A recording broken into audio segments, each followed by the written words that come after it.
Maraming beses po ako inalok na talikuran ang independent majority block kapalit ang pagbabasura sa aking kaso. Ngunit, hindi ko po ito tinanggap.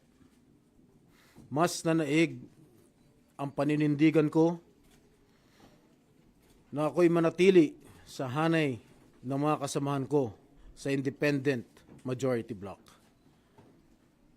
I stand my ground. Ngayon kung tatanungin niyo kung sino sila, abangan ninyo ang susunod na kabanata. Magandang hapon sa inyo lahat. I am already in receipt of the warrant of arrest issued against me by the 5th Division of the Sandigan Bayan. Nais ko lang pong bigyan din ang mga bagay na ito. I will remain firmly with the majority bloc under the leadership of Senate President Alan Peter Cayetano. Hindi ako matitinag sa anumang panggigipit, pananakot, political maneuvering para talikuran ang aking paninindigan. I will not yield to threats. I will not be intimidated. I will not be pressured into surrendering my independence of judgment. I am giving instructions to the Senate Secretary to put on hold my salary. Personal kong pasya ito upang ipakita sa sambayan ng Pilipino na wala akong intensyon makinabang sa pondo ng bayan habang nililinis ko ang aking pangalan. At higit sa lahat, hindi ako papasailalim ng kustodya ng Senado. I will not seek Senate custody. Hindi ko gagamitin ang Senado bilang panangga laban sa mga aligasyon sa akin. Nakahanda akong ipagtanggol ang aking sarili sa hukuman at hindi ako magtatago sa likod ng institusyong ito upang umiwas sa proseso. Ipagtatanggol ko hanggang sa huli ang aking sarili yan na walang batayan ang mga paratang sa akin.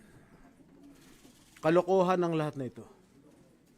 Mismo ang Senate Legislative Budget Research and Monitoring Office or yung LBRMO ang nagsabi sa Ombudsman na wala silang anuman dokumento o record na nagpapakita na ako ay nagpasok ng anuman insertion sa 2025 national budget. Ang mahalagang impormasyon nito ay kinilala pa mismo ni dating Senate Blue Ribbon Chairman Senator Panfilo Lacson bilang isang makabuluhang ebidensya na sumasalungat sa mga aligasyong binabato laban sa akin. So how can the office of the Ombudsman file a plunder case against me when I am not even alleged to be part of or the mastermind of the supposed scheme? Wala po akong kinalaman dyan. Ngayon ko lang po isa sa publiko ito. I stand my ground because what is at stake here goes far beyond my personal circumstances. What is at stake here is the independence of the Senate. This institution must never become vulnerable to external pressure. It must remain free from political coercion, free from undue influence, and free from any scheme designed to weaken its constitutional role as a co-equal and independent branch of government. If this is the price I must pay for the decisions I have made and the principles I have chosen to uphold, then I am prepared to face the consequences, however difficult they may be, especially for my family. I will not be broken by accusations, nor will I yield to political pressure.